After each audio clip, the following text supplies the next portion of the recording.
everybody, and welcome to this Hamish Henderson Lecture.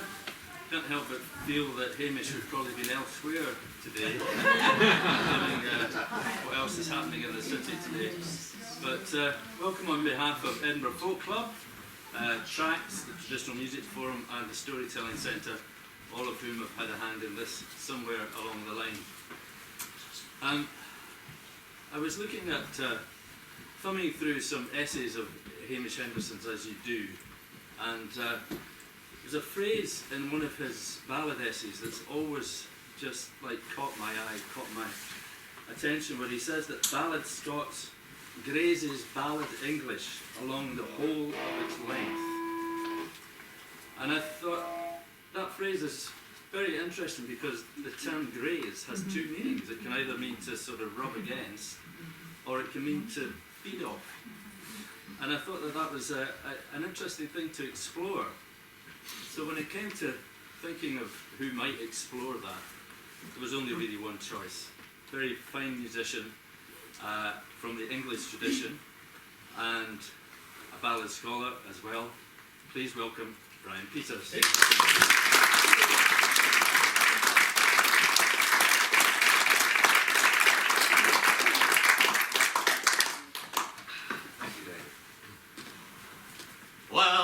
Well met, my own true love.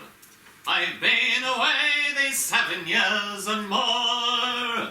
I've come to claim those former vows you promised me so long before.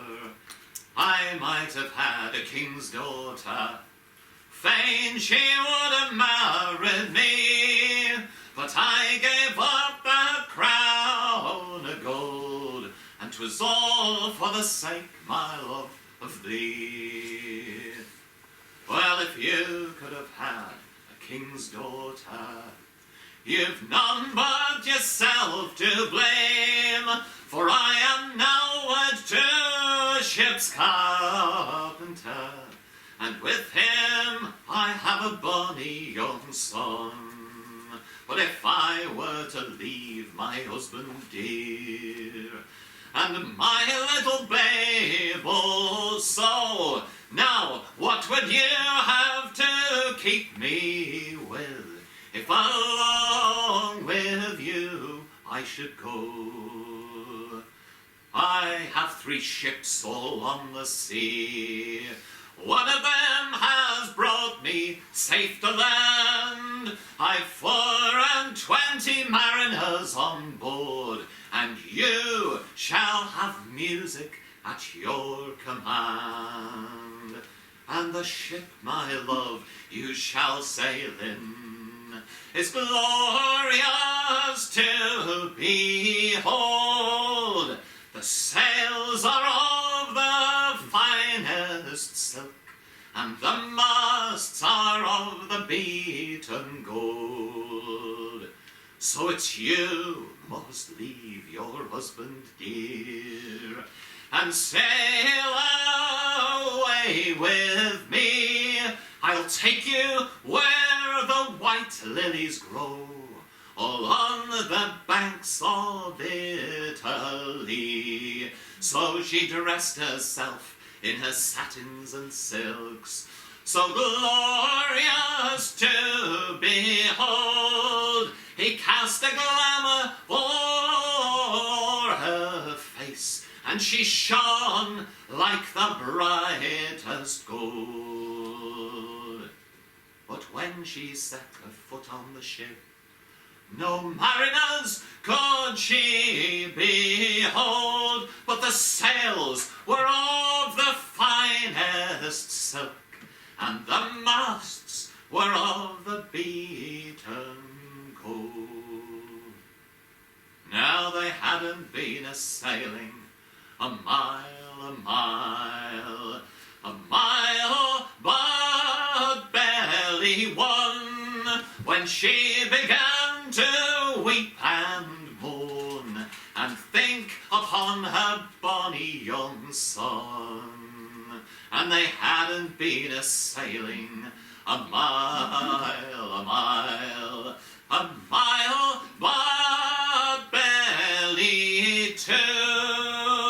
when she espied his cloven foot from his bright robe sticking through.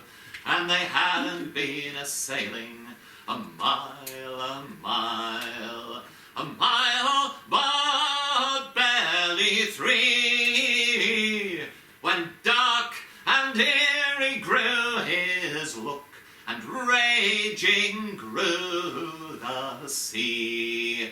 Now would you see the white lilies grow all on the banks of Italy, or would you rather see the fishes swim along the bottom of the sea? And as she turned herself round about, so tall and taller then grew he, until the tops of that gallant ship no taller were than he. And he struck the mainmast with his hand, the foremast with his knee. He broke that shining ship all in two, and he's dashed it to the bottom of the sea.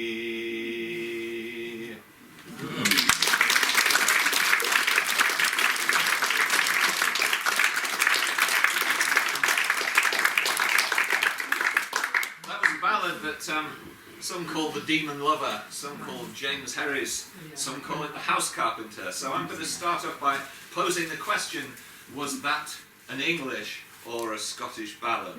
And it is indeed included in some of the lists of the classic Scots ballads from tradition with Sir Patrick Spens and the Dowie Dens of Yarrow and the Two Sisters, but I think we're going to find with this that the story is a little bit more complicated.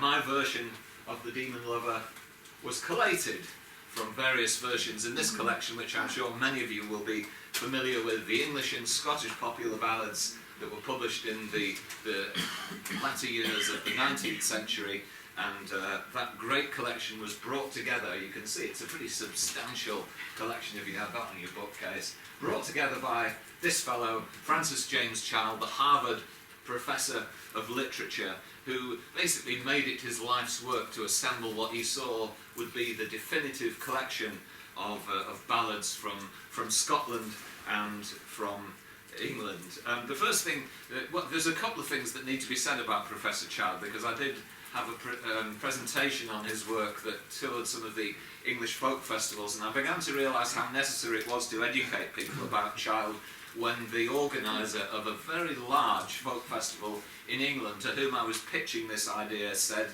"So, will these ballads be suitable for all the family or just for the children?" So I thought, this lady really hadn't quite got the idea of what I was going to do. The other notion that we need to, anybody needs, who doesn't yet know needs to be disabused of, is that Child was a folk song collector, a field collector, who kind of went round recording from rustics in pubs and in the fields their wonderful old songs. No, he was not, and I put that in just to show my mastery of the PowerPoint.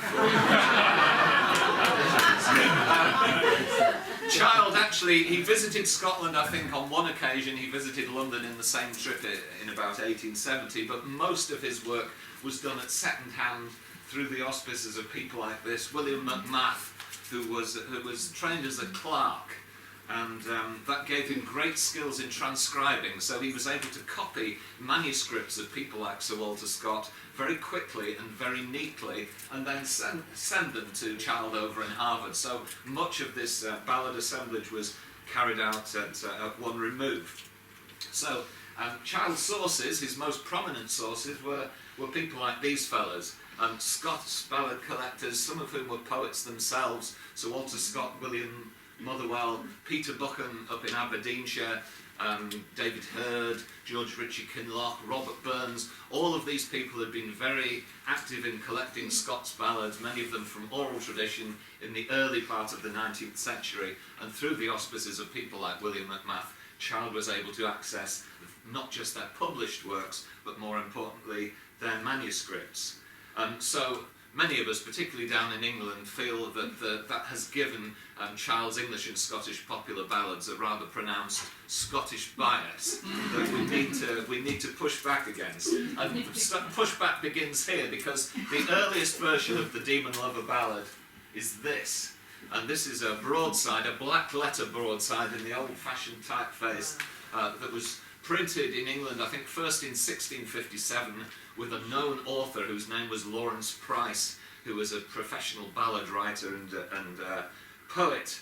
And this is his version of what he called, I'll give you the full title, A Warning for Married Women, by the example of Mrs. Jane Reynolds, a West Country woman born near unto Plymouth, who, having plighted her troth to a seaman, was afterwards married to a carpenter, and at last carried away by a spirit, the manner how shall be presently recited. That's the title.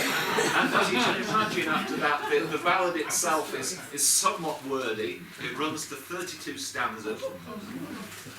There's an awful lot of scene setting there, which those of us who've worked with the traditional ballads will know that many of them dispense with any kind of scene setting and plunge you straight into the action. Not so this one.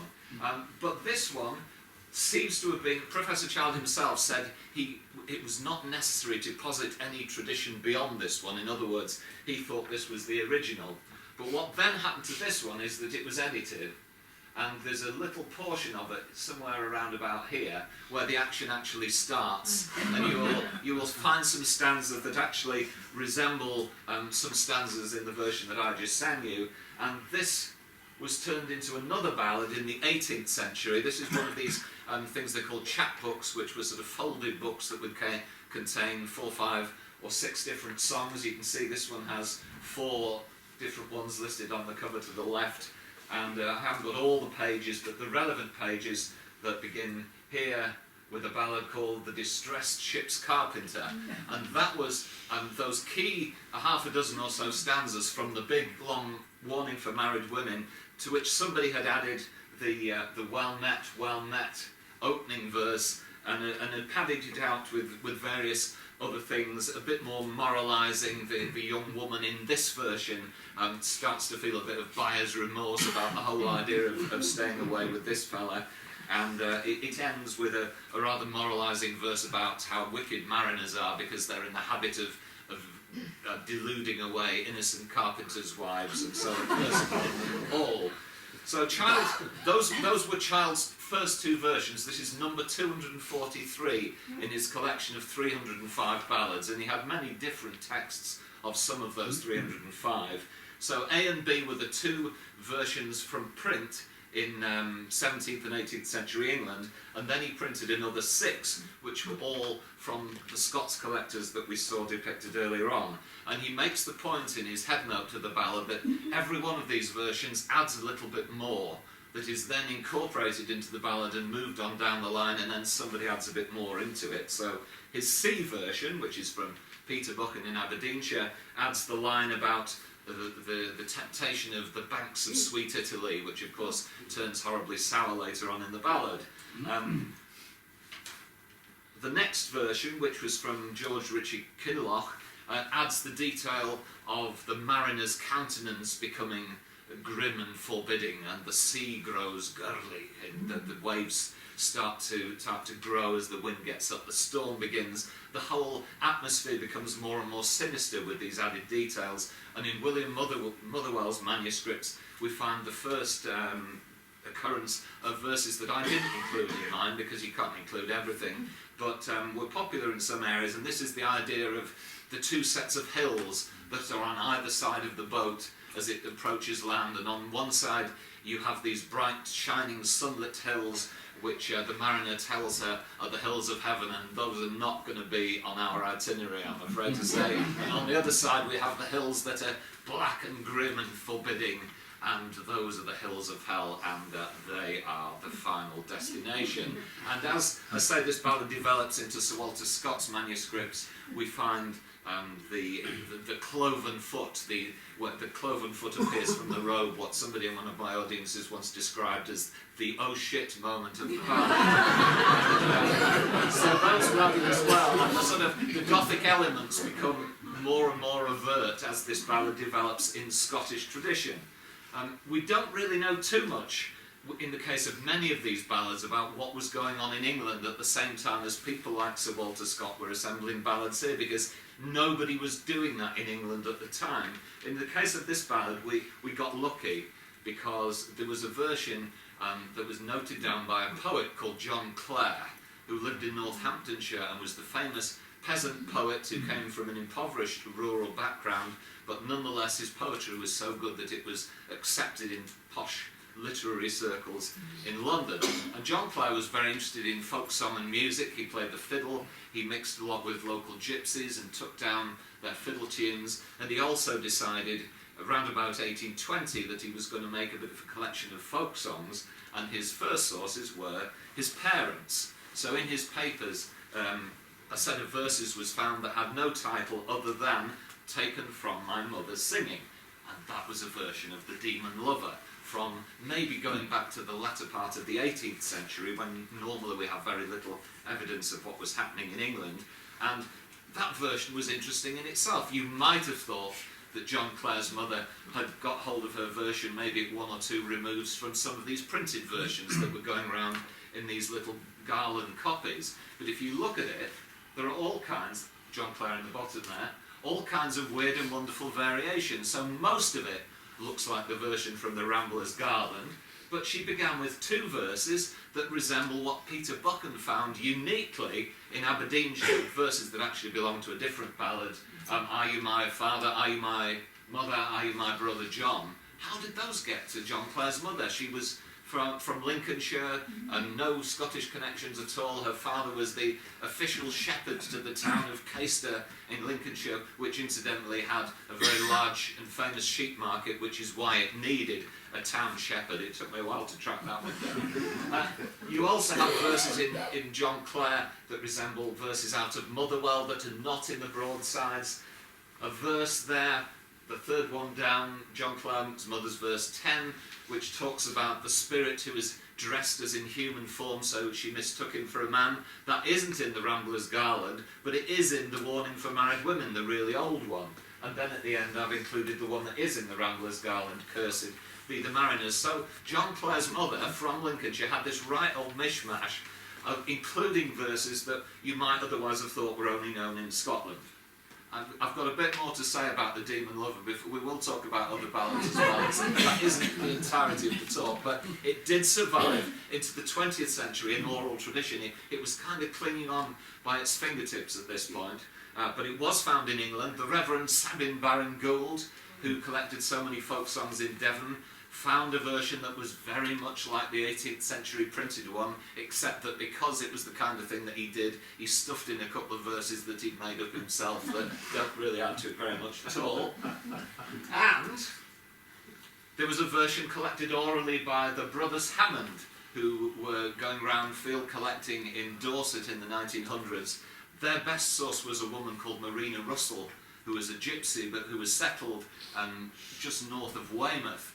And many of her songs had the most magnificent tunes, and it was her tune to what the brothers called James Harris, that only consisted of a 3-verse fragment starting "Well met, well met," but it was her tune that I sang together with those verses because it's such a magnificent tune. Meanwhile in Scotland it's still hanging on up here as well. There was a partial version was known to some of Gavin Gregg's informants up in Aberdeenshire.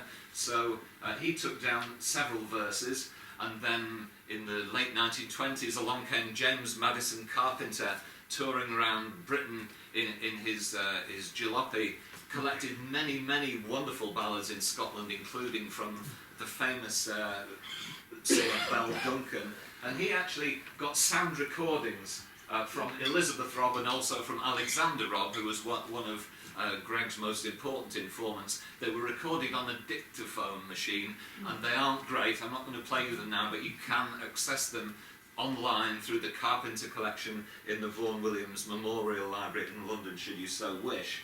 And Hamish Henderson also encountered a fragment of it as well from a singer called Andrew Stewart. All that was left in his rendition were the verses about the hills of heaven and the hills of hell, but he also made the point that the ballad was originally a story about a voyage across the sea with the devil on board. So he, even though he remembered very little of the ballad, he knew very well what it was all about. So in a collection that was published in 1925 called, I think, Last Leaves of Scottish Balladry, that was based on the Greg Duncan collection, but was edited by Alexander Keith, just focusing on the ballads in Greg and Duncan's collection that were from the Child collection, he actually named the Demon Lover, the Child 243.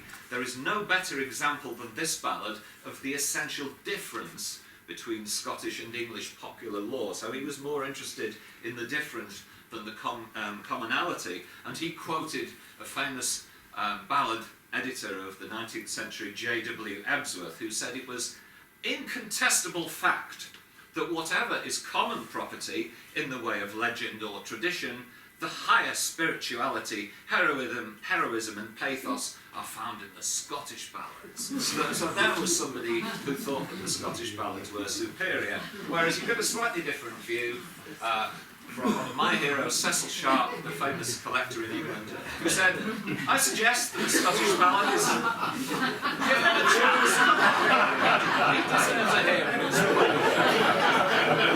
The Scottish ballad is no other than the English ballad in northern dress.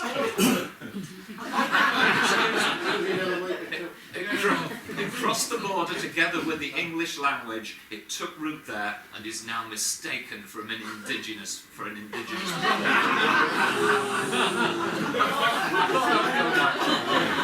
Sharp, he actually made that statement after 2 years, only 2 years as a song collector, field collector, but he got through an awful lot of work by that time. He'd done a lot of collecting in Somerset, and he had picked up versions of ballads, including The Two Magicians, The Trees They Grow High, The Banks of Green Willow, Barbara Allen, Lord Rendell, Geordie, and he knew, because he'd looked at all the collections of Scott and Motherwell and Buchan and so on, that all of those were known in Scotland as well. So he made the assumption, which in some ways was not entirely inaccurate, that they had travelled from England to Scotland rather than the other way around. So what I thought I'd do, since we've set Gavin Gregg and Cecil Sharp in opposition to one another, I do some stats and look at the most common ballads in their two collections. So Sharp in England on the left, Gregg from the Last Leaves, I just went through and counted them up on the right there. And you'll see I've highlighted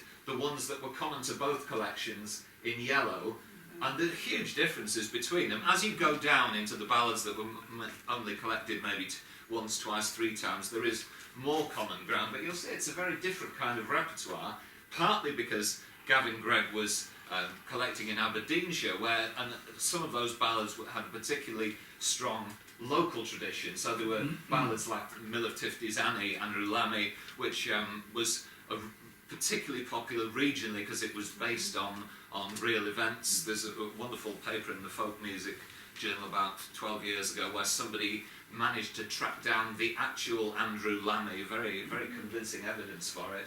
So a number of those are regional. There is some common ground. The other thing to note is those little asterisks denote the ballads that were not, there's no trace of them having been found in print on broadsides or in chapbooks, garlands or whatever. And you'll notice that nearly all of the English ballads, with the exception of Lord Randall and the Banks of Green Willow and a couple of others, were printed a lot. An awful lot of broadside versions of some of those English ballads, whereas looking at the number of asterisks on the Scots side, you'll see that many more of them have not turned up in printed copies. There is a caveat here, and it's a caveat that is in Emily Lyle's introduction to the Book of Scottish Ballads. She makes the point that what we have in the way of evidence of old balladry, whether in print or from oral tradition, is only a tiny snapshot of what must have been there at one time. I once studied paleontology, and we were taught in that about the fossil record and how what we're looking at is just a tiny little sample of all the wonderful panoply of different species and evolutionary variations that were there at one time. And so Emily Lyle made the point, we've only got a tiny sample. She likened it to a bucket full of water from an ocean.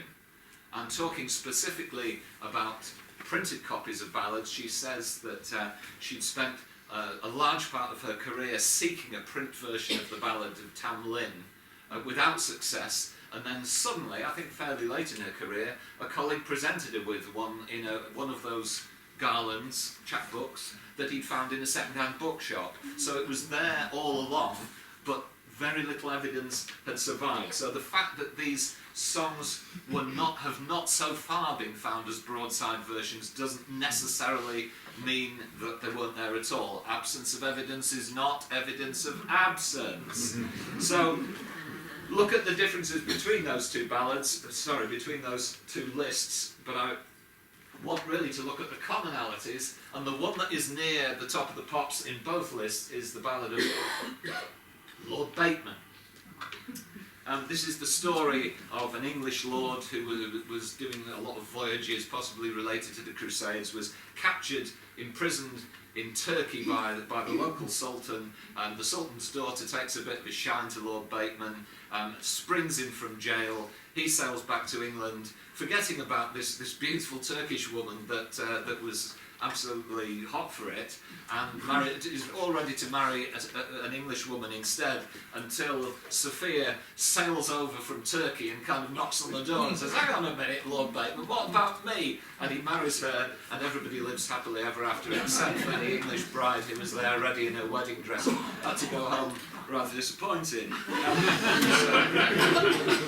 So Child printed over a dozen texts of Lord Bateman. Nearly all of them were from Scotland. Many of them were very lengthy. Many of them ran to over 40 stanzas. Peter Buckens from Aberdeen went to over 50 stanzas. And being familiar with the kind of general language of Lord Bateman and looking at Peter Buckens' version, I would concur with Professor Child that he might have interpolated some stanzas of his own in that very long version. But we're not here to argue about Peter Bucken. I'm sure many of you will be aware of the controversy over his work.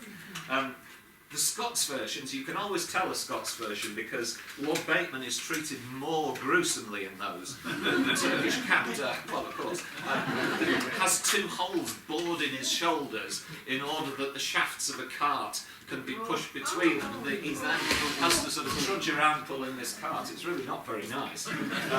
Whereas the English versions have the story, he's just chained to a tree, and there you can see the Turkish lady with a big bunch of keys that she's stolen from the jailer is just about to come and let him out. So that is a key identifier of whether you're looking at a Scots or an English version of Lord Bateman. Lord Bateman was very widely printed in England. This is just a sample of the different broadside printings. Each printer, like the one from Liverpool, has stuck a ship on the top to make it look more interesting. Printed all over England. These are all from different English cities, and it was printed in huge numbers. You know, some of these broadside printings went to hundreds of thousands, and that is one of the reasons that Lord Bateman was very popular in English oral tradition when the people like Cecil Sharp and Sabin Baring Gould and Ray Vaughan Williams went field collecting. Another reason for its popularity was this, from where I got that first illustration of Lord Bateman in prison. This was attributed to Dickens and to Thackeray, with illustrations by George Cruikshank, rather fanciful illustrations. There was also some music printed, although that tune is not really the same one as is normally sung in English tradition. There are some similarities, but it's not the same. So the ballad was printed again in North America in a publication called The Forget-Me-Not Songster, published in New York in 1840. That was basically a clumsy rewrite of the English broadside ballad, but again, you can always tell when you find an oral version that was from the Forget-Me-Not Songster, because Lord Bateman, for some reason, always comes from India in those versions rather than from London. I think it's about time we heard some singing. Not from me. This is one of the greatest English singers ever recorded. A Joseph Taylor recorded by the folk song collector and composer Percy Grainger in Lincolnshire in the 1900s. Grainger was unique amongst the collectors in that he took a recording device, a wax cylinder phonograph, and so we have these incredible recordings of Joseph Taylor. Lord Bateman was that noble lord, a noble lord of some high degree. He tipped instead of on board of a ship some foreign country would go see. He sailed east and he sailed west, until he came to Gibraltar, where he was taken and put in prison until his life it grew quite weary. And in this prison there grew a tree.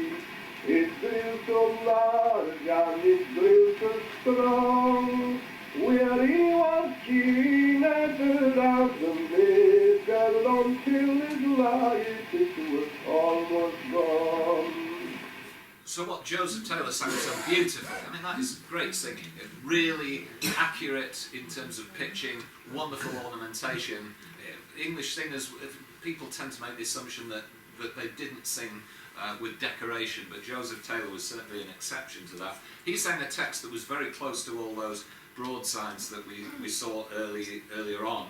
Gavin Gregg noted that variations on that tune were found everywhere, right from the south of England to the northeast of Scotland, and I have a very short clip here of a Scots recording of a Scotswoman singing it. I have to say about all of these recordings, for the sake of time, I've had to cut them down a lot, and I apologise for that, but I do urge you to go and seek them out, because many of these are available either online or on CD, and there are some wonderful recordings out there. This is from a woman called Charlotte Higgins, who was recorded by, I can't remember the name, it was one of Hamish Henderson's colleagues, and her version is actually very similar to a version that Hamish did record, which I couldn't get copyright clearance in time to include in this presentation. But both of those singers, Bella Higgins, who Hamish collected, and Charlotte Higgins, who we're going to hear now singing in Blairgowrie in the 1950s, only remembered a small snatch of the ballad, but again there was a long narrative, a spoken narrative that gave the story. So I'm just going to hear a little bit of that. Well, it was a year after it. She had her own boat and she followed him. She knew his name, but she never knew he was a lord. So she landed in his domains, or his big estate. So there was a herd boy there, herding all his cattle and his sheep. So she says to the herd boy, who owns all those flocks of sheep? Who owns all those herds of kine? Who owns all those wealthy towers? And many more as I pass by. So, if you didn't spot it, you would take my word for it that is essentially the same tune that Joseph Taylor sang. His tended to have more modal elements to it. I think Joseph Taylor, being a very talented singer as he was and known in his community, might well have tweaked some of his tunes as well. But that Charlotte Higgins tune is very, very close to many of the versions that were transcribed in England in the 1900s. So that tune was fairly universal. The texts were not entirely the same. The Scottish ones tended to develop the more romantic and poetic elements more. I had a look at the many North American versions of this ballad in Bertrand Bronson's wonderful collection, The Traditional Tunes of the Child Ballads, and in there, using the textual signifiers of whether the hole's a board in his shoulder or he's just chained to a tree or whether he comes from London or from India, you can find that many of those American versions are quite close to the English broadside.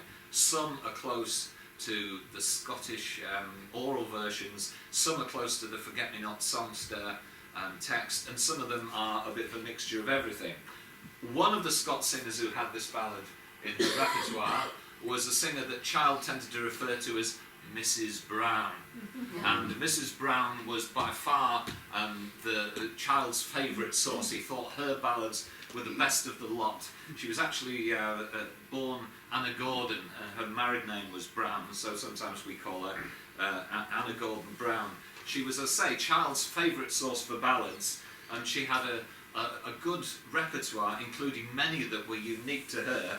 This is one of her two different versions of Lord Bateman, young Becky, from the several collectors visited her and noted down her ballads, and this is from, I think, Jameson's notation of one of the Anna Brown ballads. Her texts were very full and detailed, they told good coherent stories, and she had a particular penchant for ballads with supernatural themes. This is her repertoire. The ones that are starred are the ones that Child found no other versions of from anyone, and many of those are about the supernatural, particularly about witchcraft. Kempoing is about a young woman who is cursed and transmogrified into a fire-breathing monster until the prince gives her a kiss and then all is well again. King Henry is again a witchcraft ballad. Willie's Lady, the famous one about the curse that is laid again by a wicked stepmother come witch on a young woman so she can't bear her child, famously recorded by Ray Fisher, if you want to hear a great version of that. Alison Gross, witch who turns a fella into an ugly worm as it is, but that's not an annelid that burrows through the ground. That is the worm in the sense of a dragon. Anyway, I think I don't remember if he turns himself back in the end, probably. The Bonnie Birdie, a talking bird, Thomas the Rhymer, the fellow that gets carried off down to Elfland. So many of Anna Brown's ballads had these supernatural themes, and it has been suggested by many scholars that Anna Brown improved the ballads herself, for she was not some humble washerwoman or shepherdess. She was the daughter of a professor in the college in Aberdeen. She was married to a clergyman and she was very well read. Although she did claim that her ballads were from traditional sources, her mother, her aunt and a washerwoman, I think.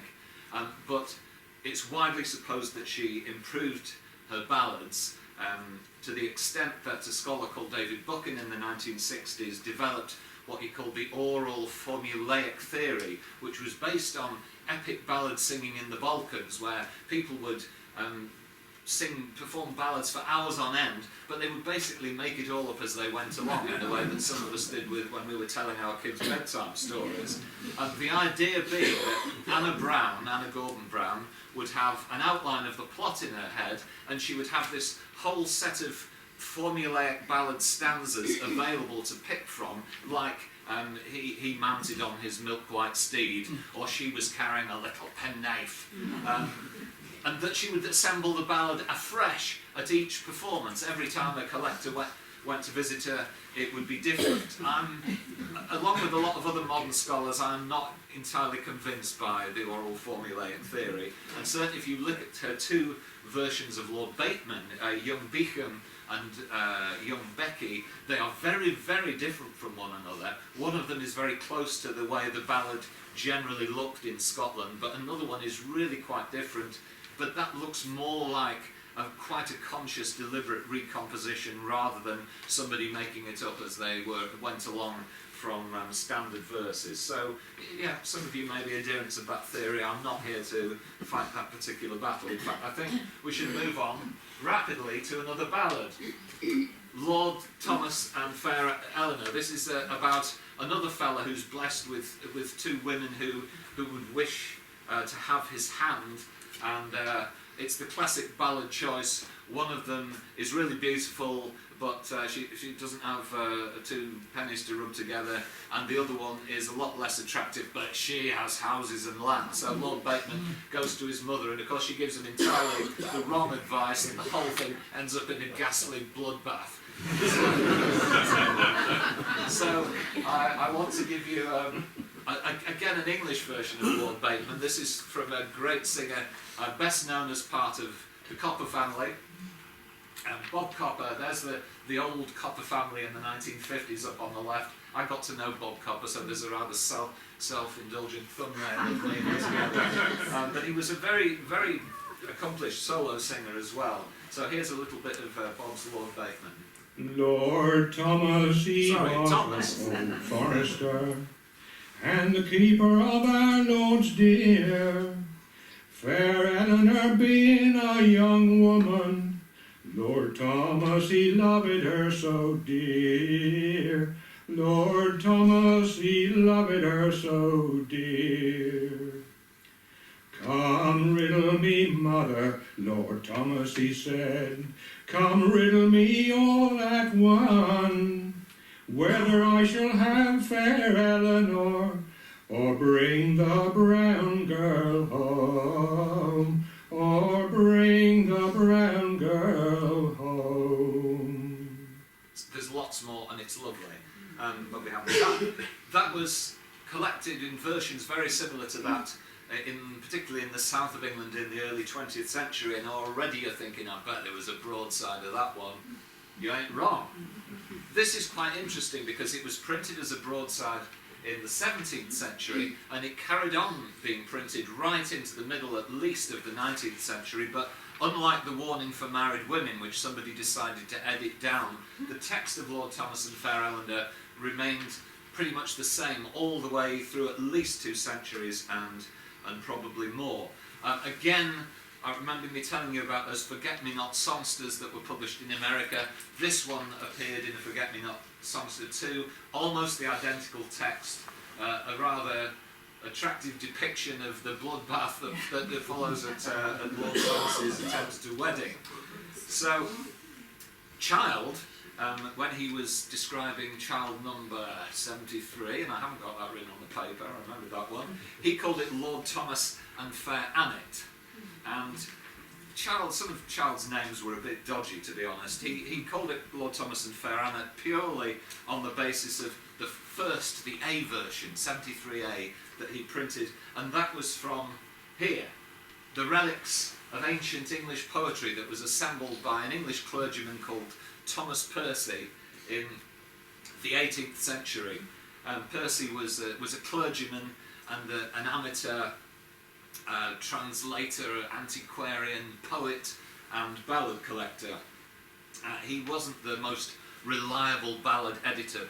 Child was extremely suspicious of everything that Percy published in the relics of ancient English poetry, because, as another scholar once said of Percy, he powdered everything, and he stuffed bits of wool into ballads where he didn't think the plot was quite complete enough. So he tampered with them heavily, which was why Professor Child spent a lot of time trying to get hold of the original manuscripts that Percy had used to assemble the relics.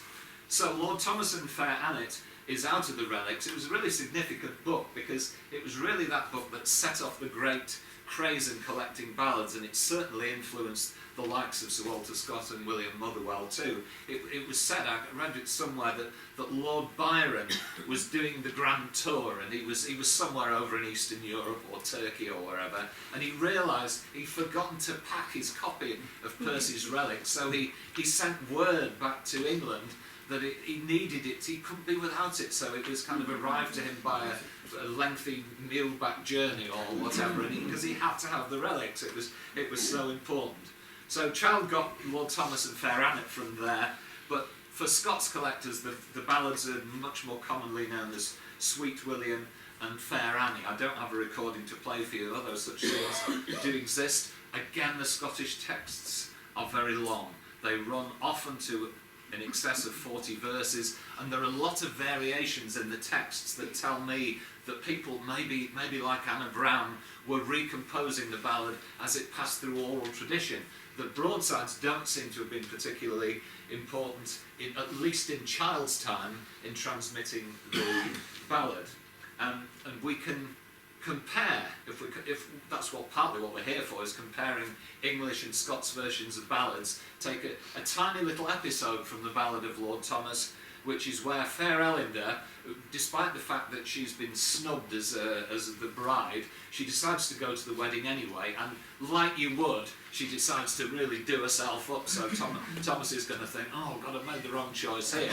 So there's this section of the ballad in which you can see above a single stanza. This is the way the English broadside described it. She puts on all her best clothes. Every town that she rode through on the way to the wedding, they thought she was a queen because she was looking so splendid. Scots versions, this is typical, it's from Kinloch's collection, 6 stanzas to describe the same episode, starting off with her deciding which clothes to wear. Then there's several stanzas about the horse she's going to ride. 24 syllables were tied till his mane, with a blast of the Norland wind they tinkled ain by ain. And then finally we get to the verse that everybody thought she was a queen as she rode by. So this is a much lengthier version of the ballad with far more detail, but also far more of this classic ballad poetry about the syllables hanging from the mane of the horse. I think that's all I've got to say about Lord Thomas, and we move on to another one about a rivalry between 2 women for the same man. In this case, the 2 women are sisters, and I'm sure you'll know versions of the 2 sisters, the Trois sisters. One of the things that I enjoy about this ballad research is finding suitable illustrations, because many people have had a go at illustrating child ballads in the past, and some of them have been quite inventive.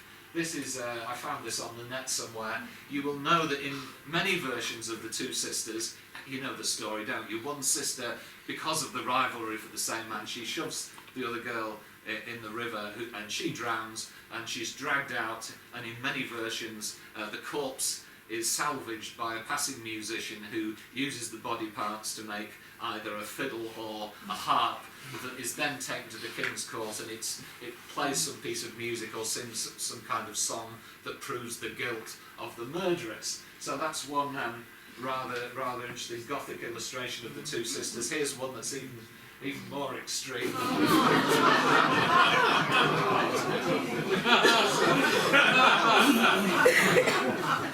So in Scotland, this ballad is often known it's known in several forms, but one of the commonest is Binori. So I'm going to play you an excerpt of Binori from John Strachan, who is a farmer, a great tradition bearer, a wonderful repertoire, visited by a succession of song collectors, including James Madison Carpenter, who we saw in the old-fashioned car, Alan Lomax. Hamish Henderson spent a lot of time and recorded many songs from John Strachan. So here's a little of his Binori. There were 2 sisters lived in a glen, Binori, oh Binori, and the bonny mullet laddie came courting of them by the deep meldams, oh Binori. He courted the elder with diamonds and rings, Binori, oh Binori. But he courted the younger way far better things by the bonny meldams, oh Binori. Again, I could happily listen to lots more of that. Child printed a large number of alternative versions of the 2 sisters ballad, and they are distinguished by their different refrains. So that one had the refrain Binori by the Bonnymel Dams Binori, but there were also ones with refrains Edinburgh, Edinburgh, Hey ho my nanny-o, and the swan swims so bonny-o, hey with the gay and the grinding, referring to the mill in the mill down where she was found. The A version, I should say that the majority of versions in Child's collection include the detail of well, it's not the detail, it's the central feature of the magical instrument that's been made out of the body parts. John Strachan's did not, and in fact most of the versions that were collected in the 20th century had omitted all of that magical stuff altogether. The oldest version, yet again, it's an English broadside from the 17th century, which is so grotesque that you can only really imagine it being performed as a comic song. The miller who has dragged the corpse from the river makes a viol, the early version of the violin, and again the violin itself is made out of the breastbone. The fingers are used to make the tuning pegs, her nose is used for the bridge, her veins are taken out and used as strings, her eyes, her tongue, her shin bones are all used to make this fiddle, and it's so crazy and bizarre that you think it's got to be a parody of something else that was already in existence, but we don't have any record of. But that was weird and wonderful. In fact, many of the versions are far more prosaic. This is a little bit of an English singer from my own home county of Derbyshire, George Fradley. This is recorded in the 1970s with the accompaniment of another musician on the melodeon. Two sisters walk by the river brim, bow down, bow down. Two sisters walk by the river brim, the bow shall bend to me. Two sisters walk by the river brim, the elder one paused, the younger one singing, I'll prove as true to me love as true to me. Oh sister, sister, lend me thy hand, bow down, bow down. Oh sister, sister, lend me thy hand, the bow shall bend to me. Oh sister, sister, lend me thy hand, and thou shalt have both houses and land, singing, I'll prove as true to me love as true to me. So this is a fairly jolly sing-song version of the tragic ballad.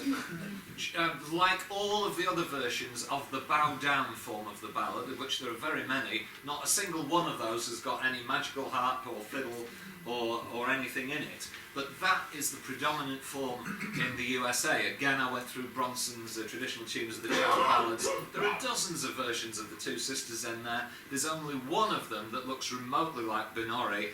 Nearly all of them look like bow down, bow down. And that you can draw at least two possible conclusions from that. One is that the idea that all the ballads that wound up in the Appalachians went over with migrants from Ulster, the Scots, so-called Scots-Irish.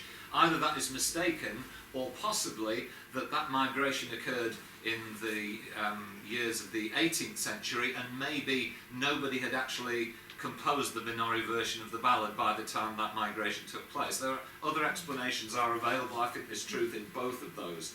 So there are all these texts. I'll just sing you a tiny snatch of another one I enjoyed from the United States, collected from a lumberjack in one of the northern states, and this is a single verse.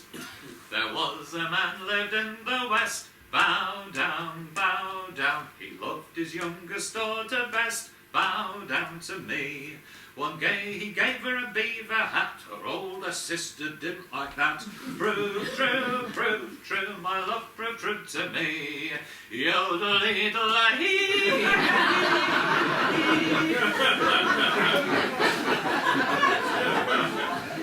So the last ballad I'm going to discuss in detail, and I had to finish with this one. This is the ballad Child 13 that he called Edward, which was a pretty rubbish name for it really, but of course this has a particular place, I think, in the heart of Scots balladry, because it was sung famously by Jeannie Robertson as My Son David. So we have to listen to a couple of verses of Jeannie. This is from a live performance. As many of you will know, her renditions tended to become more drawn out and dramatic as her career progressed, and she began to sing to audiences in the folk music world. But it's wonderful. Oh, what's the blood that's on your soul, my son David? Oh, son David, what's the blood it's on your soul? Come, promise, tell me true. Oh, that's the blood of my granddee. Hey, lady mother, oh, lady mother, that's the blood of my granddee, because it would be ruled by me. Magnificent. The ballad always takes the form of a kind of question and answer session between the mother and the son. He's got suspicious bloodstains on his shirt.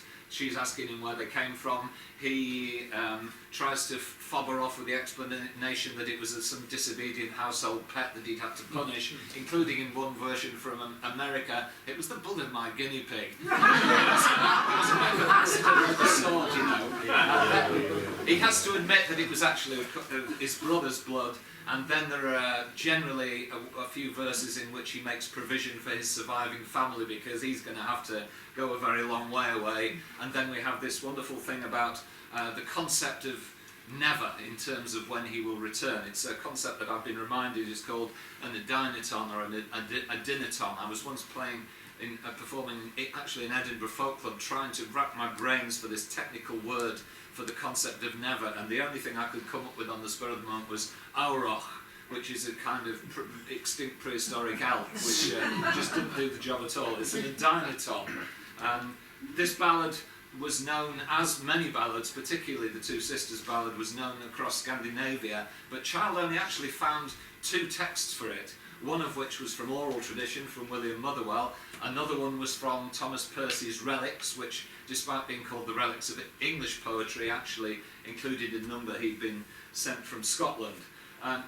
It was Child that gave it the name Edward, based on the character in Thomas Percy's version. Thomas Percy had probably put that in himself because he was always doing stuff like that.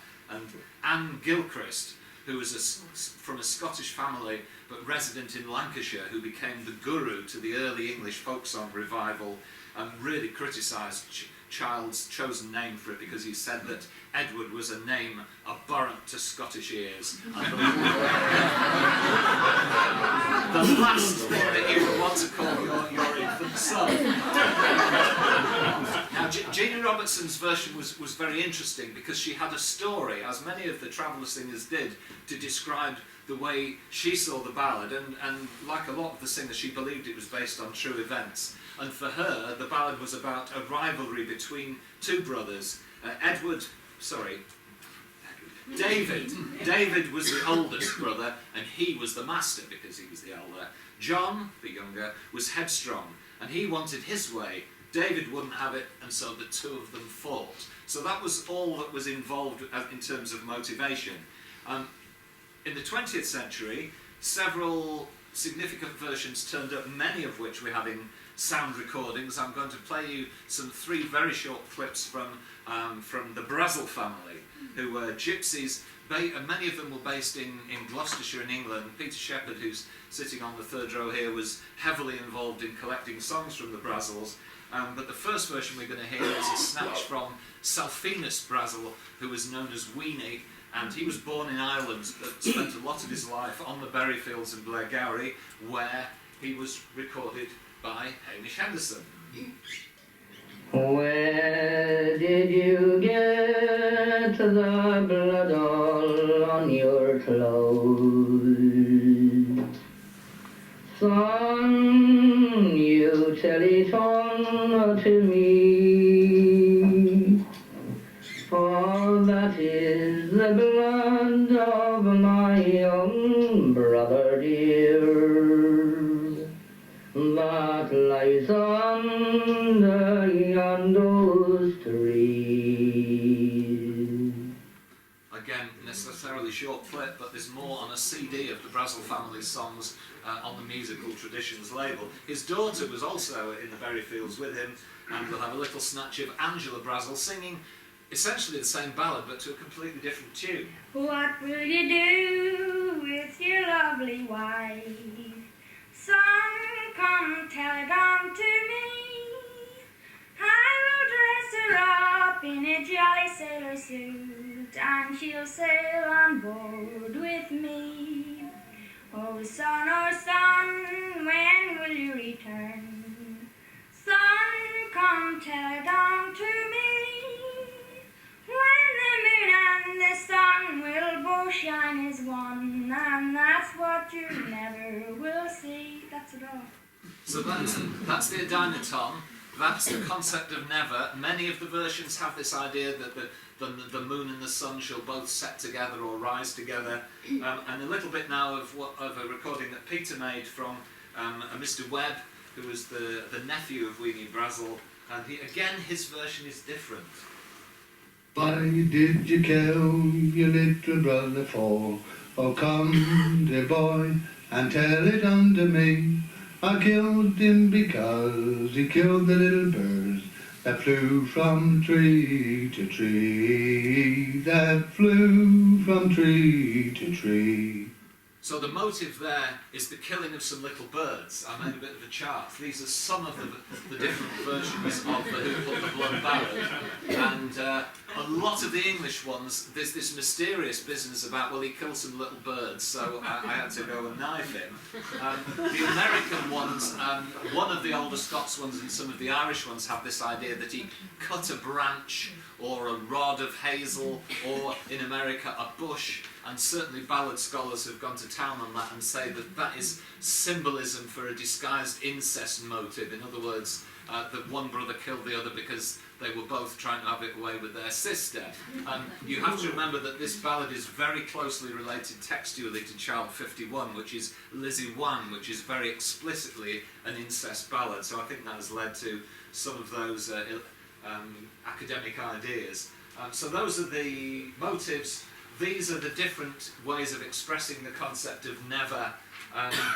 Nearly all about the sun and the moon doing something or other that's a bit unusual in cosmological terms, except for the very last one. I know I have to draw this to a close fairly soon, and I will be coming to my conclusion, but we have time for a little bit of a version from Yorkshire. From What will thou do with thy dear wife?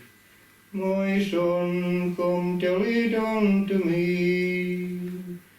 She will plant her foot on board a ship and sail along with me, and sail along with me. When shall I see thy good old face again? My son, come tell it unto me. When the fish they fly and the seas run dry, and that will never, never be, and that will never, never be. So Frank Hinchcliffe from the Sheffield area had this adaniton that he doesn't bother about the sun and the moon and everything. It's when the fish they fly and the seas run dry, which I know from the Ballad of the Grey Cock. When the fish they fly, love, and the sea runs dry, love, and the rocks they melt in the heat of the sun. The thing about these adinatons, they are ballad commonplaces. There are others. There's the one, the answer to the question of, when are we going to get married, love? Well, when cockle shells turn into silver bells, I think that would be right. And then there's the sweetest strawberries will grow in the sea before I prove false the girl that loves me. I think they're fascinating. And there are all these variable ones, and you can slot in different ones in different places. That could almost be evidence that Frank Hinchcliffe was performing in the according to the oral formulaic tradition, except that I'm sceptical about that. I come to my conclusion. A question that Hamish Henderson posed in an essay in 1981: why are the Scots ballads so good? Being that they are superior to the English ones. I enter again the caveat that we're not comparing like with like when we compare the things that Sir Walter Scott also collected, because we don't have much evidence from England. And Cecil Sharp, hooray! Cecil Sharp, he did make the point that to take English folk song in the era that he was collecting it in the 1900s and contrast it with the Scottish ballads of 100 years previously was grievously unjust to England. I'm sure you agree with that. Hamish, indeed, Hamish Henderson himself did concede that England had lacked collectors as assiduous and devoted as David Hurd and George Richard Kinloch. So he did concede the point that there was a bit of a dearth of information about England in that period. But the broad consensus of most of the people up here is that the poetry of the Scots ballads is most definitely unique. Hamish did concede that many of the ballads found in Scotland came to us from England. You see, you laughed when Cecil Sharp said it. But Gavin Gregg conceded the same thing, but also said there was something very different about the minstrelsy of Scotland from English folk song. As we've seen today, this afternoon, many of the best known of child's ballads that were shared between the two traditions, bearing in mind there were many that were not, they existed in quite different versions in England and Scotland. The English ones tend to stick more closely to the versions that were widely printed on broadsides, whereas the Scots are more varied, more poetic, and don't resemble the broadsides nearly so much.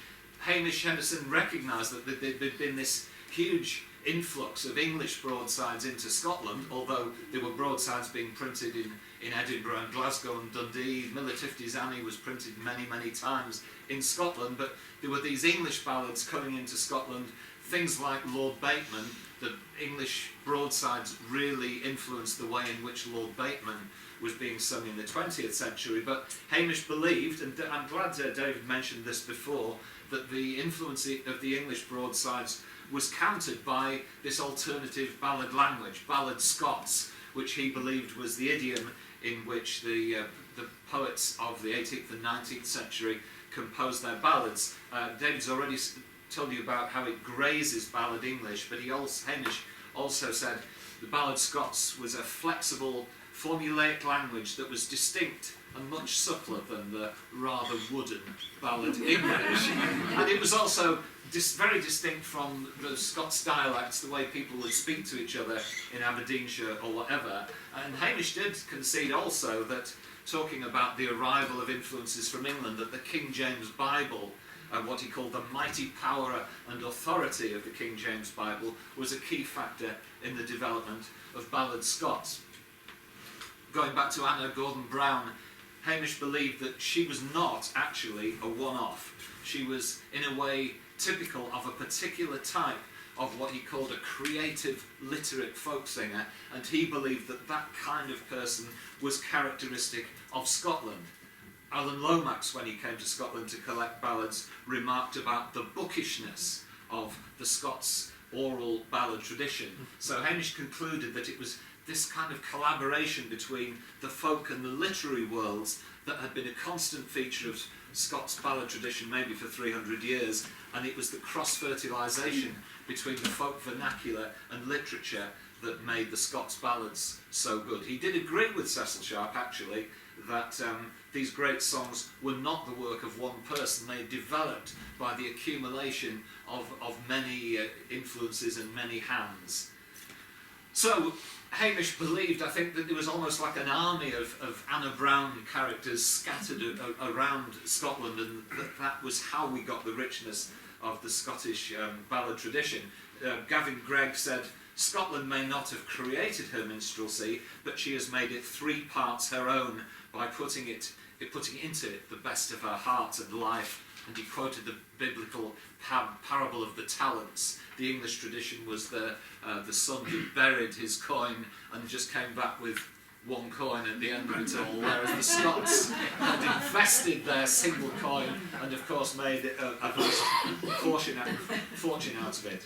I am going to push back slightly, because I don't necessarily think that 40+ stanzas of even the most exquisite poetry necessarily carries more punch than a more concise and prosaic narrative like we get in Jeannie Robertson's My Son David. I would look at a ballad like Geordie, which the English version, which is the lament of a young woman for her condemned and doomed lover, for me carries more emotional weight than the Scots version, in which the lady of the Earl of Guyte basically has a whip round in court and collects enough money for him to get let off. I don't think that's powerful at all. And I will also enter the caveat that the melodies of English folk songs, some of which you've heard today, are the equal of anything. I would also say that the ballads that survived into the 20th century, especially in North America, where the ballads lasted a lot longer, certainly, than they did in England, also in Scotland too, they tended to favour shorter, more concise narratives. So I'll conclude with a couple of quotes. There's one from Hamish Henderson, who said, "It's the multi-ethnic origins of Scottish folk culture that must be regarded as a strength rather than a weakness. The hybrid is often more resourceful and resilient than the purebred." Pat Shaw, who was one of the early editors of the great Greg Duncan collection, wrote that folk song defies regional boundaries, and there is a great corpus of song which cannot be said to be English, Irish or Scottish as it is common to the Anglo-Saxon speaking world. So I'd say despite the obvious nationalism and chauvinism of this audience, I would suggest that we celebrate the commonalities and also the differences between our respective traditions, and just enjoy this wonderful ballad art form for what it is. So.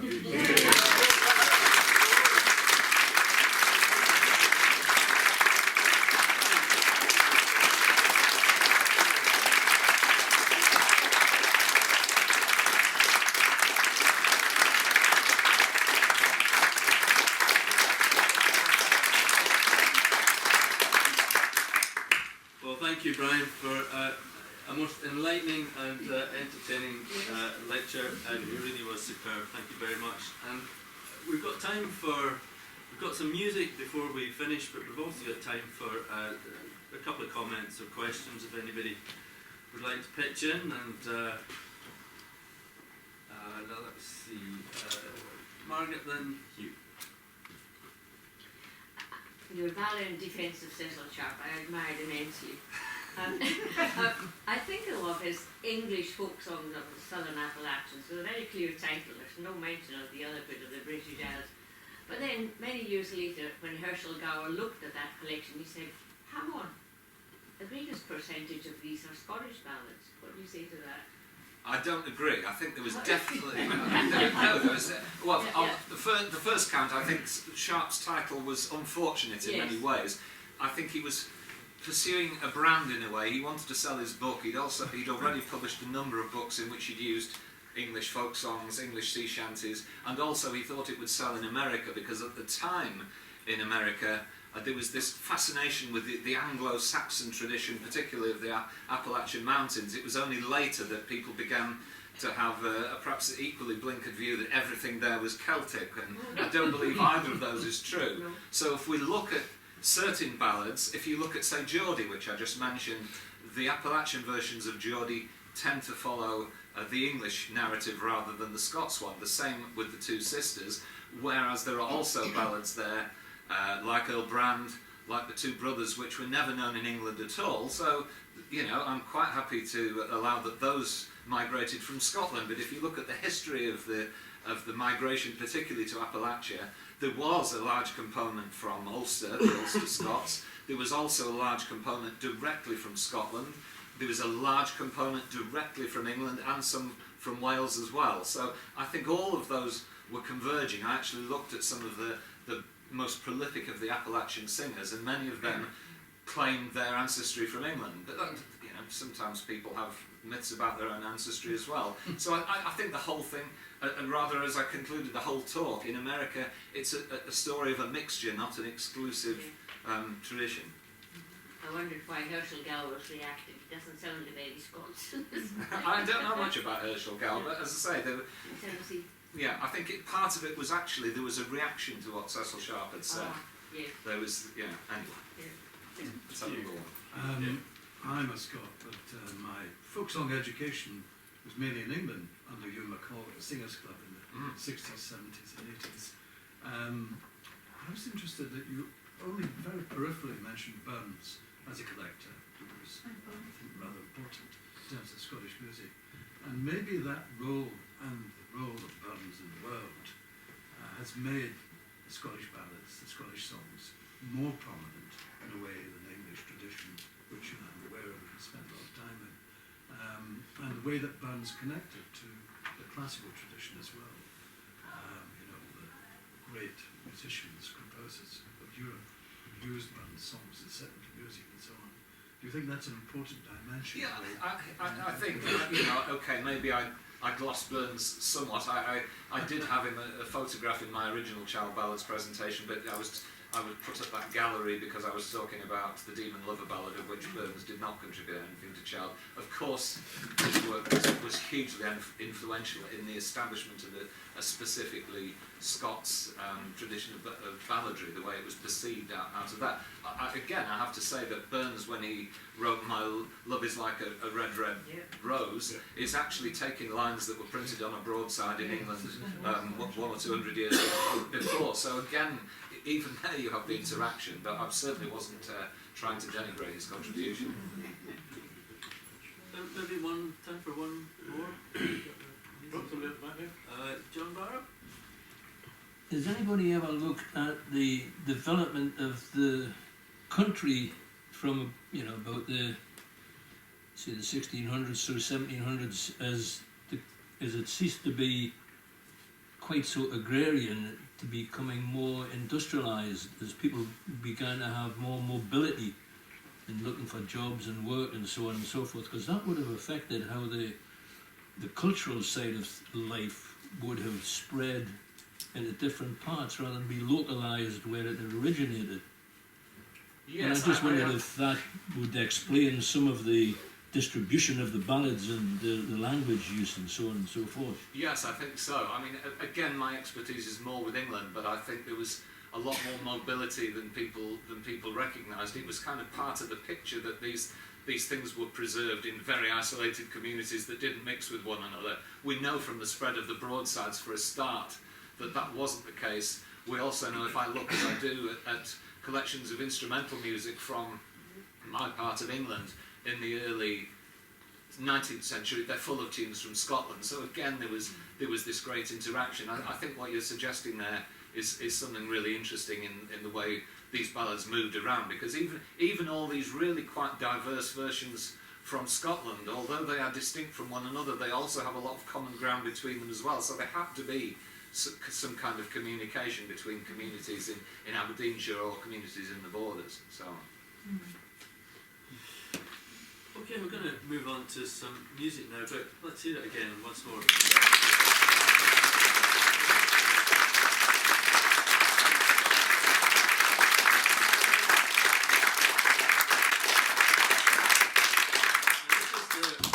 For very many years that we haven't had Alison McMorland and Geordie McIntyre present at the Hamish Henderson Lecture. Geordie doesn't keep so well these days, and they're a great miss, and I just wanted to acknowledge their contribution to this event and to our music in general. So very sad for them not to be here, but we do have a couple of wonderful guests. So, and we're going to get a song first of all from Margaret Bennett.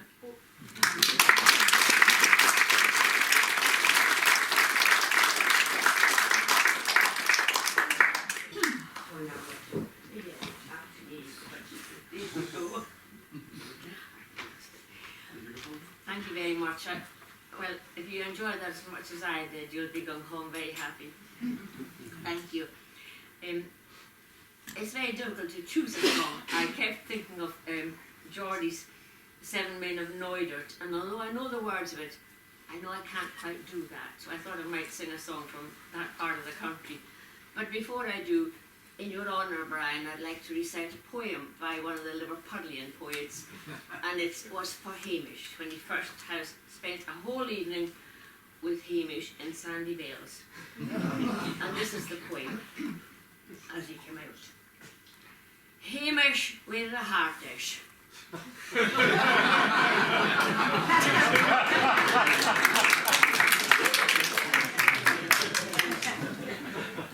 So a song from the area of the Seven Men, but nothing to do with the Seven Men. It's just a nostalgia, but it's a song that Hamish used to sing, reflecting his own Highland Perthshire background, and it's a song that has its story in the military and those who go off to the army or the navy and who leave somebody behind, wondering if they're ever coming back until she meets somebody there. What? You're waiting for him? He goes to the pub with no shoes or stockings. You're crazy. The guy's mad. He's a wild boy. So you know, that's it. We all love wild boys. So that's how the song exists. It's very short, and you recognise it. Those of you in Hamish's company, and please sing the chorus. O Gorandoros Cartellum Hinu, Stellum Hinu, Stellumis Boiche, Lasnum Yama Erto Foken, Dimicat Gevan Lareinu Scholet, O Gorandoros Cartellum Hinu. Sater, sater, scuratam galavu, elum vichorses, cottage erekost, strich mohul in Edinburgh, jechem fecht mi verto javalach, o goren noros, cartellum hinu, stellem hinu, stolomes boige, lasem jama erto foken, binicat gevan lareinu scholen, o goren noros, cartellum hinu.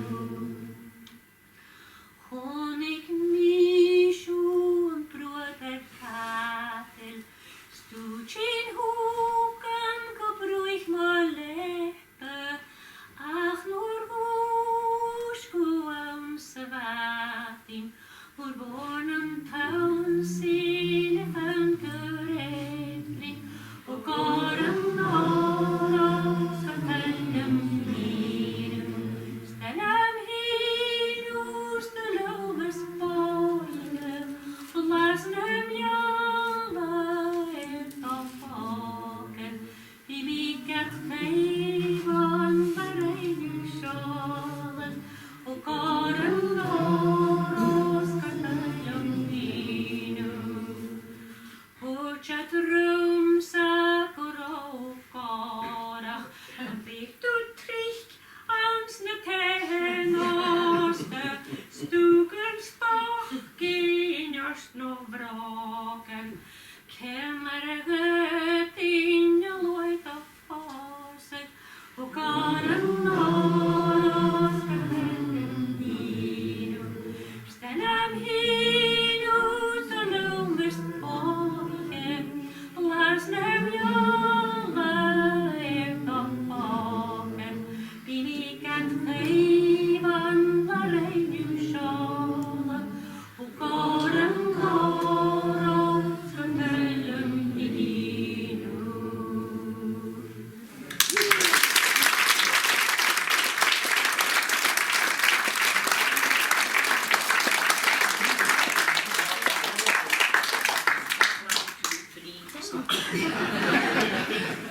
Gosh, any excuse.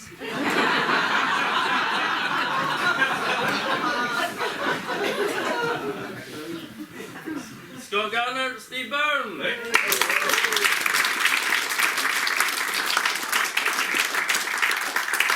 Thanks very much, folks, and thanks to Brian for a fantastic lecture. I mean, that's manna from heaven for me as a past song cataloguer for Tober and Dulocus, and recognise many of those links in there.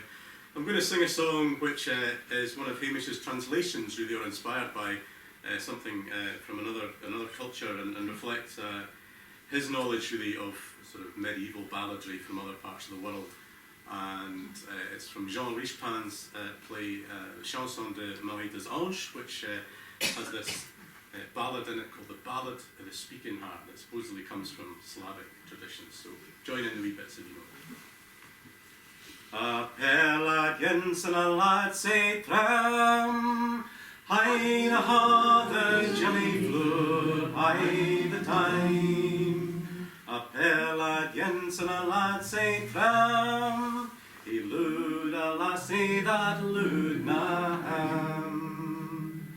She says, "Gae fetch to me a rogue, high the harder jelly floor, high the time." She says, "Gae fetch to me a rogue, your mother's heart to feed my dog." There's mother's hoosegate that young man, high the harder jelly floor, aye the time. To his mother's house gaed that young man, and he cut out her heart, and awa he ran. Now as he ran, he tripped and fell, aye the jelly flew, aye the time. Now as he ran, he tripped and fell, and the heart it rolled on the ground as well. Now the heart it stuttered against a stain, aye the jelly flew, aye the time. Now the heart it stuttered against a stain, and the laddie heard it macking its mane. Now the heart was greeting and crying fu small, aye the jelly flew, aye the time. Now the heart was greeting and crying fu small, are ye hurt, my bairn? Are ye hurt at all? Speak it up.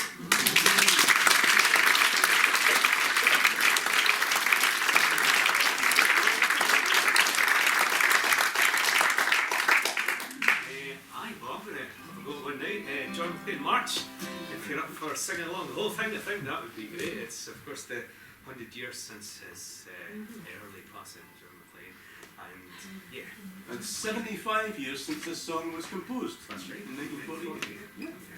And the 75th anniversary of the Elegies of the Dead in Cyrenaica. And there is a show tonight which uses elements of the poetry that you may be interested in coming along to the Traditional Dance Forum in Scotland. I maybe preempted Dave's advert at the end there. Also, there are many Hamish copies of Hamish's Aelius Michaelius up the stair. We are suggesting donations, but I'm also suggesting please just take one and give them to a pal. We've got quite a few. So, very much worth an extra Christmas present in the stocking. Anyway. Hey, that's the longest heckle I've ever had.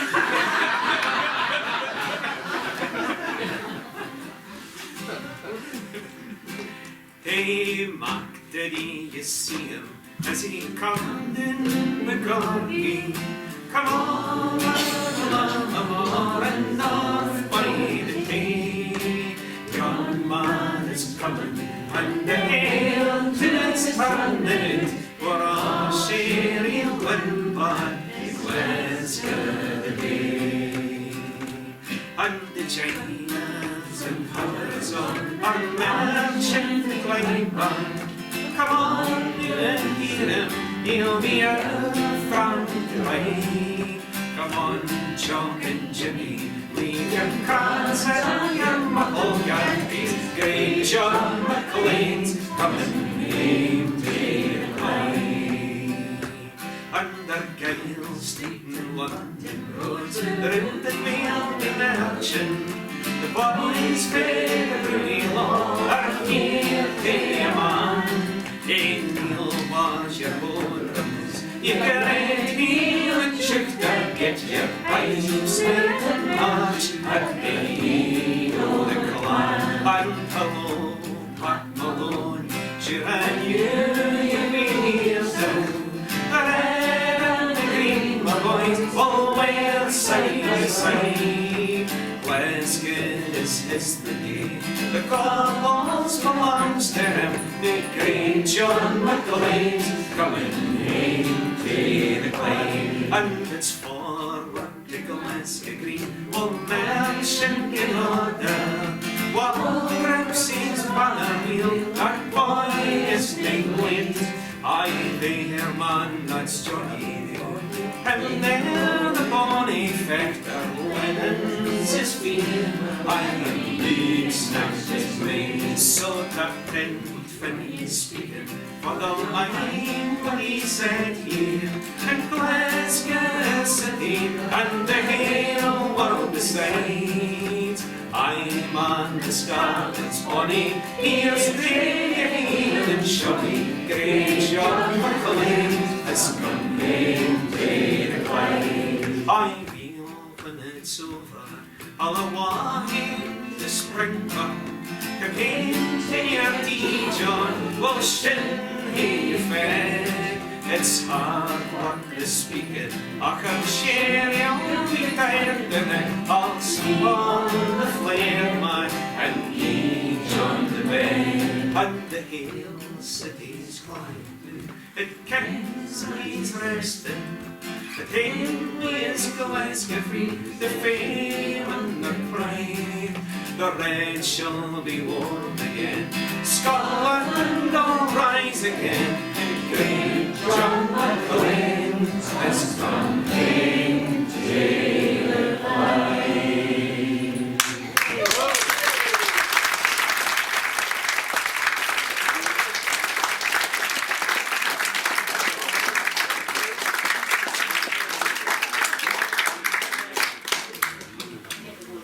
So as Steve mentioned, there's a very special event happening here this evening. It's a dance event, but it also combines that with Hamish Henderson's elegies for the dead in Cyrenaica, and promises to be a very interesting evening indeed. So if you haven't got a ticket for that, then they're available at the box office up the stair.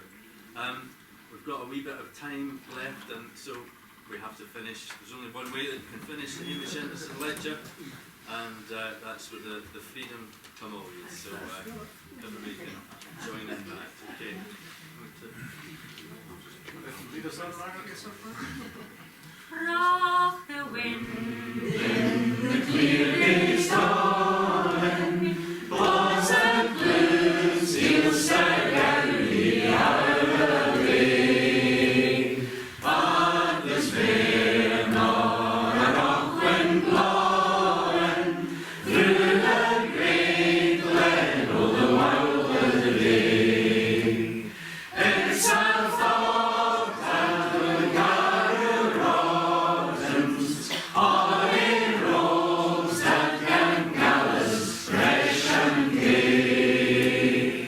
Take the road and seek the lowlands for the old boys' day sport and play.